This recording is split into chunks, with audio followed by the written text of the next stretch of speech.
welcome back to the channel. So today we are discuss about digestive system. तो आज से हम लोग ह्यूमन फिजियोलॉजी स्टार्ट कर रहे हैं और आप लोग को चैप्टर के अकॉर्डिंग क्वेश्चन के लेक्चर मिलते रहेंगे और एमसीक्यू क्वेश्चन आप सब प्रैक्टिस करते रहिए। एग्ज़ाम आने वाला है, एग्ज़ाम में बहुत ज़्यादा टाइम नहीं है, तो बिना किसी ब्रेक के आप अपनी प्रिपरेशन को कंटिन्यू रखिए। So let's start with question number first. तो फर्स्ट क्वेश्चन क्या है? The human digestive system extend from. ये लोग बात कर रहे हैं क्वेश्चन नंबर फर्स्ट में कि जो ह्यूमन डाइजेस्टिव सिस्टम है वो कहाँ से लेके कहाँ तक है, मतलब कहाँ से स्टार्ट होता कहाँ पे एंड होता। तो माउथ से स्टार्ट होता है डाइजेस्टिव सिस्टम और एंड होता है एनएस पे, ठीक है ना।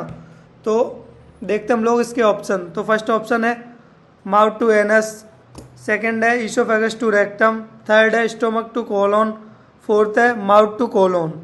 तो जो ह्यूमन डाइजेस्टिव सिस्टम है वो एक्सटेंड करता है माउथ टू एनस। तो जो ऑप्शन नंबर ए है माउथ टू एनस वो हमारा राइट ऑप्शन है, ठीक है ना। ऑप्शन नंबर ए वो हमारा राइट है। Okay, next question number second. Which organ is not a part of alimentary canal. जो ह्यूमन डाइजेस्टिव सिस्टम का जो जीआई ट्रैक है, एलिमेंट्री कैनाल उसको बोलते हैं। माउथ से लेके एनएस तक जो एक ट्यूब लाइक स्ट्रक्चर है जो एक्सटेंड करता है माउथ टू एनएस, तो उसी को हम लोग बोलते हैं एलिमेंट्री कैनाल। तो उसके कौन कौन से पार्ट होते हैं? माउथ हो गया, ईसोफेगस हो गया, stomach, large intestine, small intestine, ये सब उसके पार्ट है। बट इस क्वेश्चन में बात करें कौन उसका पार्ट नहीं है, तो ईसोफेगस पार्ट है। पेनक्रियास एक ग्लैंड है, ठीक है ना, तो ये तो पार्ट होगा नहीं। Next C option colon. अब कोलोन भी लार्ज इंटेस्टाइन का एक पार्ट है, तो वो भी होगा। और डी ऑप्शन है इलियम स्मॉल इंटेस्टाइन का पार्ट है, तो ये भी उसका पार्ट है। तो जो इसका राइट आंसर है पेनक्रियास इसका पार्ट नहीं है। पेनक्रियास एक कंपोजिट और मिक्स्ड ग्लैंड है, ठीक है ना, जो हार्मोन भी सिक्रीट करती है और जूस पेनक्रियाटिक जूसेस भी सिक्रीट करती है जो डाइजेशन में हेल्प करते हैं। तो next question number is 3। The longest part of the digestive track is. Longest मतलब सबसे लंबा, ठीक है ना। सबसे लंबा कौन सा पार्ट है अपने जीआई सिस्टम का? तो है अपना स्मॉल इंटेस्टाइन, ठीक है ना। जो हमारा पूरा एलिमेंट्री कैनाल है वो अप्रॉक्स 9 मीटर का है लेंथ में, ठीक है ना।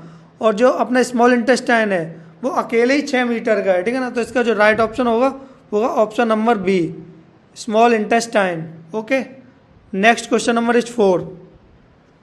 बिलाई are finger like projection found in the. Villi finger like projection होते हैं जिनका जो फंक्शन है वो मेनली होता है एब्जॉर्प्शन। जितने भी न्यूट्रिएंट फूड का डाइजेशन होता है स्मॉल इंटेस्टाइन में, डाइजेशन होने के बाद जो भी न्यूट्रिएंट होते हैं उन सबका एब्जॉर्प्शन कराने का फंक्शन वो होता है स्मॉल इंटेस्टाइन में बिलाई का, ठीक है ना। तो बिलाई मेनली कहाँ प्रेजेंट होती? अब मेनली एब्जॉर्प्शन स्मॉल इंटेस्टाइन के अंदर होगा तो वहीं प्रेजेंट होगी ना।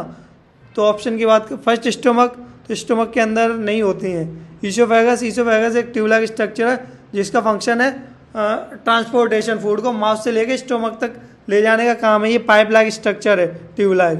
थर्ड है small intestine. Small intestine is the right option.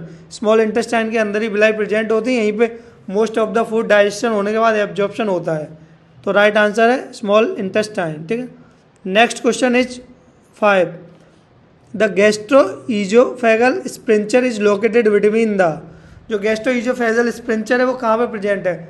Gastro मतलब गैस्ट्रो का मीनिंग क्या होता? स्टोमक, और ईसोफेगल मतलब ईसोफेगस।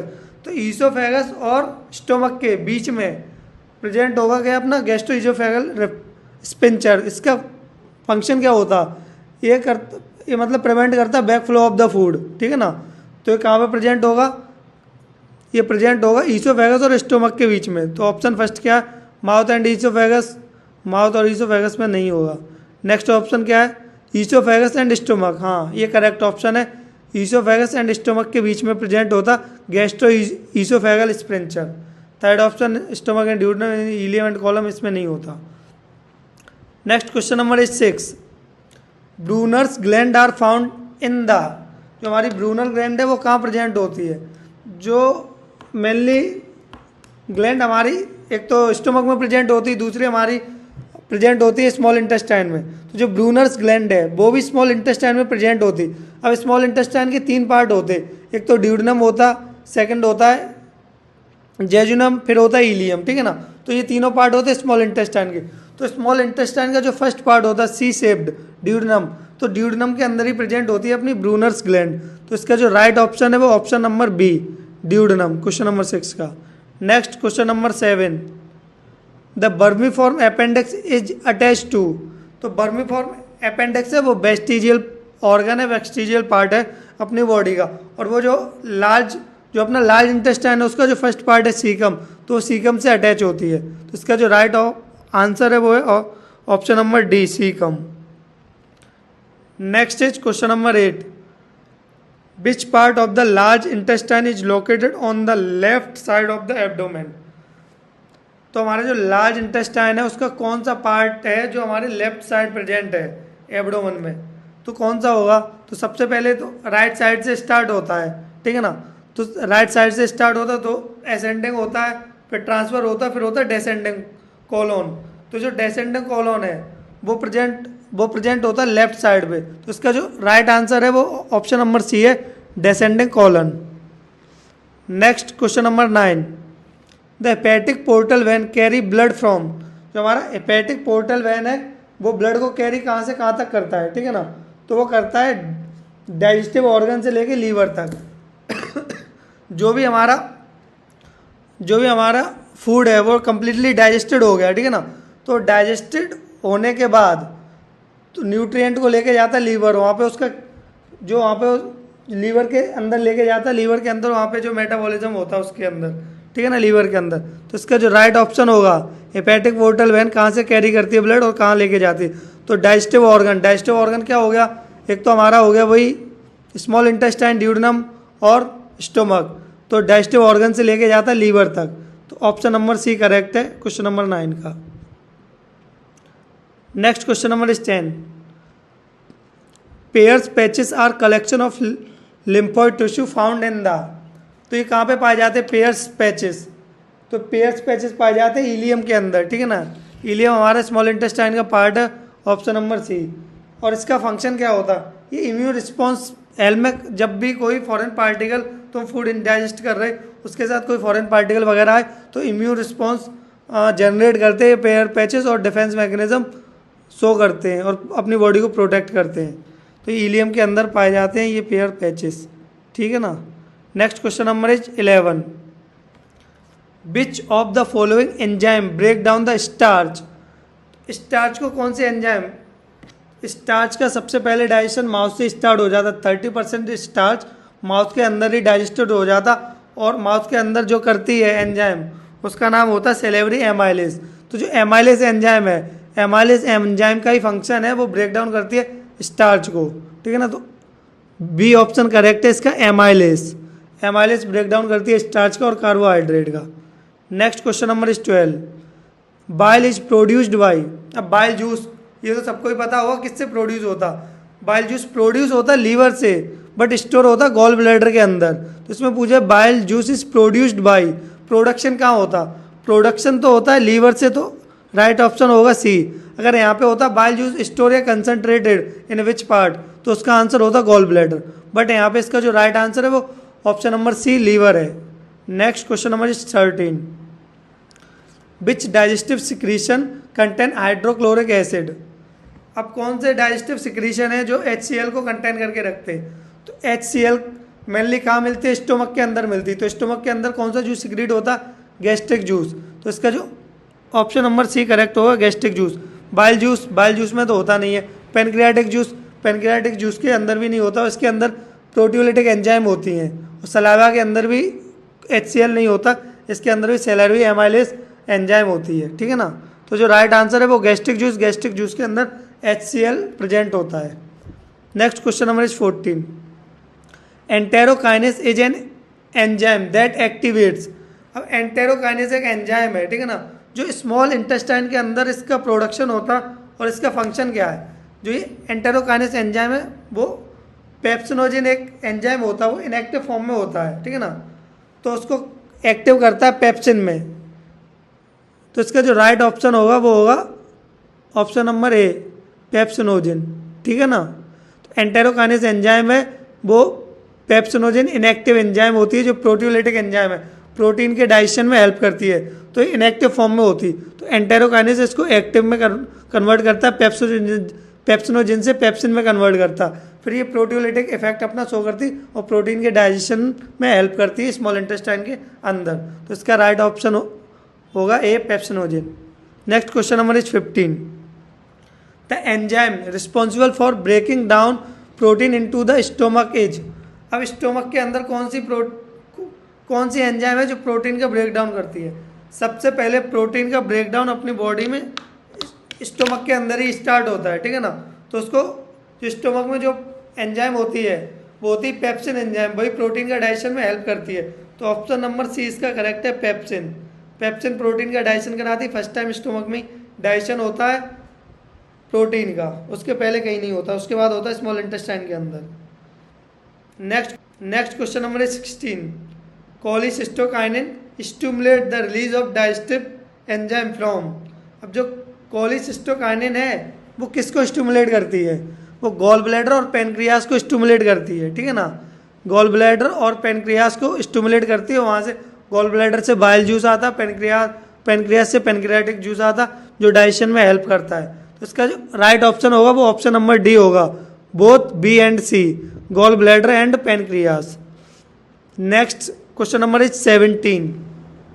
विच हार्मोन इनहिबिट गैस्ट्रिक सिक्रीशन। जो गैस्ट्रिक सिक्रीशन होता है, गैस्ट्रिक सिक्रीशन मतलब जो गैस्ट्रिक जूस होते हैं, गैस्ट्रिक जूस में HCl होता है, पेप्सिनोजन एंजाइम होती है जो डाइजेशन में हेल्प करती हैं। तो गैस्ट्रिक जूस को कौन सा एक एंजाइम है वो इनहिबिट करता है? तो वो सिक्रेटिन इनहिबिट करता है गैस्ट्रिक जूसेस को। तो 17 का राइट ऑप्शन होगा option number B, secretin. Next question number is 18। Succus entericus is secreted by. अब जो सकस एंटेरिकस है वो कहाँ से रिलीज होता है? तो रिलीज होता है स्मॉल इंटेस्टाइन से, ठीक है ना। तो राइट ऑप्शन होगा स्मॉल इंटेस्टाइन, ठीक है। पेनक्रियास से पेनक्रियाटिक जूस होते, लीवर से बाइल जूस होता, स्टोमक से होता है गैस्ट्रिक जूसेस। अब बचा कौन? Small intestine. तो सकस एंटेरिकस स्मॉल इंटेस्टाइन से ही रिलीज होता है। ऐसे भी तुम लोग क्वेश्चन कर सकते हो, जैसे 3 इनकरेक्ट ढूंढ लो, 1 करेक्ट, तो वही आंसर होगा। ये भी एक मेथड होता है MCQ सॉल्व करने का। Next question number is 19। The enzyme lactase break down. अब लैक्टेस से ही तुम समझ रहे होगे, लैक्टेस किसका ब्रेक डाउन कराएगी? लैक्टोज का कराएगी। तो डायरेक्ट तुम इससे रिलेट कर सकते हो, लैक्टेस मीन्स लैक्टोज। तो ऑप्शन नंबर सी इसका करेक्ट है, लैक्टेस एंजाइम है वो ब्रेक डाउन कराएगी लैक्टोज का। Next question number is 20। The pH of gastric juice is approximately. अब गैस्ट्रिक जूस का तो pH बेसिकली सबको पता ही होगा, हाईली एसिडिक होता है, HCl वहाँ पे रिलीज होता है। तो HCl की वजह से वहाँ पे जो एसिडिक मीडियम होता है बहुत ज़्यादा, तो pH बहुत लो होता है। तो इसका आंसर होगा ऑप्शन नंबर ए, 1 से 2। तो अप्रोक्सीमेटली 1.5 pH रहता है स्टोमक के अंदर due to the presence of HCl। Okay. Next question number is 21। The mechanical breakdown of the food begins in the. Mechanical breakdown कहाँ से स्टार्ट होता? मैकेनिकल ब्रेकडाउन स्टार्ट होता अपने माउथ से, ठीक है ना। Chewing, mastication and chewing of the food occur in the mouth. So mechanical breakdown, mechanical मतलब तुम अपने दांतों से जो लार्ज फूड पार्टिकल है उनको ब्रेक डाउन कर रहे हैं स्मॉल पीसेस में by the help of our teeth. तो ये मैकेनिकल जो ब्रेक डाउन है फूड का वो स्टार्ट होता है माउथ में। तो राइट ऑप्शन होगा option number B, mouth. Okay. Next question number is 22। Which of this nutrient is primarily absorb in the large intestine. तो आप सब लोग को पता है कि स्मॉल इंटेस्टाइन के अंदर ही कंप्लीट डाइजेशन ऑफ फूड होता है और कंप्लीट एब्जॉर्प्शन होता है, but small amount of water वगैरह और सॉल्ट मिनरल का एब्जॉर्प्शन लार्ज इंटेस्टाइन के अंदर भी देखने को मिलता है। वाटर वगैरह कुछ मिनरल्स का या कुछ सॉल्ट्स का, ठीक है ना। तो और किसी चीज़ का एब्जॉर्प्शन मिलता नहीं है लार्ज इंटेस्टाइन के अंदर देखने को। तो वाटर का ही एब्जॉर्प्शन होता है। तो अमीनो एसिड का तो नहीं होता है, स्मॉल इंटेस्टाइन में होता है, ग्लूकोज का भी small intestine. Option number C, water. तो वाटर का स्मॉल अमाउंट ऑफ एब्जॉर्प्शन होता है जो कि फीसिस को फॉर्मेशन में हेल्प करता है। तो राइट ऑप्शन होगा option number C, water. Next question number is 23। The absorption of vitamin B12 required a protein called. अब विटामिन B12 की रिक्वायरमेंट के लिए कौन सी प्रोटीन की रिक्वायरमेंट होती है जो इसका एब्जॉर्प्शन कराती है? विटामिन B12 बहुत ज़्यादा हेल्पफुल होती है अपनी बॉडी के लिए और वो इरिथ्रोपोइसिस में भी हेल्पफुल होती है। तो विटामिन B12 को एब्जॉर्प्शन के लिए एक IF होता है, इंट्रेंसिक फैक्टर। इंट्रेंसिक फैक्टर होता है, वही रिस्पॉन्सिबल होता है विटामिन B12 के एब्जॉर्प्शन के लिए। तो पेप्सिन तो प्रोटीओलिटिक एंजाइम है, प्रोटीन को डाइजेस्ट करती है। Option number B intrinsic factor, तो राइट ऑप्शन यही है, intrinsic factor. Option number C amylase, amylase भी डाइजेस्ट करता है स्टार्च को। लाइपेस, लाइपेस भी डाइजेस्ट करता है फैट वगैरह को, ठीक है ना। तो इसका ऑप्शन नंबर बी करेक्ट है, ठीक। Next question number is 24। Peristalsis is, तो पेरिस्टेल्सिस क्या है? पेरिस्टेल्सिस एक मूवमेंट है जो ईसोफेगस के अंदर होता है, वो हेल्प करता है फूड को ट्रांसफर होने में माउथ टू द स्टोमक, ठीक है ना। Option number A the production of the digestive enzyme, wrong. The breakdown of the fat, नहीं, ये भी नहीं करा था। Wave like muscle contraction that move food, option number C correct है, ठीक है ना। Wave like muscle contraction that move food, तो ऑप्शन नंबर सी इसका करेक्ट है। Next question number is 25। The most nutrient absorb occur in the, जो भी हमारे न्यूट्रिएंट होते हैं वो absorb and occur in the, तो कहाँ पे होता है? तो एब्जॉर्प्शन बेसिकली होता है अपने ड्यूडेनम के अंदर एंड जेजुनम एंड इलियम के अंदर, ठीक है ना। तो ऑप्शन नंबर इसका सी हो जाएगा करेक्ट, क्योंकि ड्यूडेनम है, ड्यूडेनम के अंदर मोस्ट ऑफ द डाइजेशन होता, absorption mainly jejunum and ileum में होता है। ऑप्शन नंबर सी इसका करेक्ट है, jejunum and ileum. Next question number 25। Chylomicron are involve in the transport of, जो काइलोमाइक्रोन होते हैं वो किसका? काइलोमाइक्रोन हेल्प करते हैं जो लिपिड होता है, लिपिड के एब्जॉर्प्शन में और ट्रांसपोर्टेशन में, ठीक है ना। तो इसका जो राइट ऑप्शन होगा वो होगा ऑप्शन नंबर सी, लिपिड और मतलब फैट, इस सबके एब्जॉर्प्शन में और ट्रांसपोर्टेशन में हेल्प करते हैं काइलोमाइक्रोन। तो ऑप्शन नंबर सी इसका करेक्ट है, lipid. Next question number is 27। Which of this is not a function of the large intestine. अब कुछ ऑप्शन दे रखे, उनमें से हमें देख के बताना लार्ज इंटेस्टाइन का कौन सा फंक्शन नहीं है। तो वाटर का absorption, small amount of absorption water का होता है लार्ज इंटेस्टाइन। प्रोटीन का डाइजेशन नहीं होता, प्रोटीन का डाइजेशन स्टोमक में होता है और complete digestion of food small intestine में होता है, ठीक है ना। स्मॉल इंटेस्टाइन के बाद कहीं पे भी डाइजेशन नहीं होता। तो ऑप्शन नंबर बी इनकरेक्ट है, ये इसका फंक्शन नहीं है। तो फंक्शन नहीं है तो यही इसका आंसर हो जाएगा, प्रोटीन डाइजेशन, ठीक है ना। ऑप्शन नंबर बी करेक्ट है। फॉर्मेशन ऑफ फीसेस उसमें भी हेल्प करता, विटामिन के production by bacteria, bacteria present होते लार्ज इंटेस्टाइन के अंदर, तो वहाँ पे विटामिन के का भी प्रोडक्शन होता है। तो इसका जो राइट ऑप्शन है वो है option number B, protein digestion. Next question number is 28। The process of mixing of food with saliva is called, food saliva के साथ मिक्स होता है उसको बोलते हैं बोलस, ठीक है ना, बोलस। तो इसके अंदर ऑप्शन दिया नहीं गया बोलस, बट राइट आंसर इसका होगा वो होगा बोलस, ठीक है ना। क्वेश्चन नंबर 28 का। Question number 29। The average transit time of food through the entire digestive system is approximately, तो जो फूड का कंप्लीट ट्रांजिशन होने में जो अपने जीआई ट्रैक्ट के अंदर उसको लगते हैं 3 से 5 दिन, ठीक है ना। तो 3 से 5 दिन या 4 से 7 दिन लगते हैं उसको कंप्लीट मतलब बॉडी से रिमूव आउट होने में, ठीक है ना। तो इसका राइट आंसर होगा option number D, 4 to 7 days। Next question number is 13। The presence of fat in the duodenum stimulate the release of, तो अब अगर फैट स्मॉल इंटेस्टाइन के ड्यूडेनम पार्ट में है तो वो किसको स्टिमुलेट करेगा? वो स्टिमुलेट करेगा कोलिसाइटोकाइनिन को। कोलिसाइटोकाइनिन स्टिमुलेट होगा तो उससे गॉल ब्लैडर स्टिमुलेट होगा, वहाँ से बाइल जूस आएगा, वो हेल्प करेगा उसके जो भी फैट है और जो लिपिड है उसके ब्रेक डाउन करने में, ठीक है ना। तो जो अगर फैट प्रेजेंट होगा ड्यूडेनम के अंदर तो वो स्टिमुलेट करेगा कोलिसाइटोकाइनिन को, ठीक है ना। तो ये हम लोग के कुछ क्वेश्चन थे जो कि डाइजेस्टिव सिस्टम के थे, और आप लोग अच्छे से तैयारी करते रहिए। तब तक के लिए थैंक यू। हम लोग मिलेंगे नेक्स्ट लेक्चर में ह्यूमन फिजियोलॉजी के अंदर। Thank you.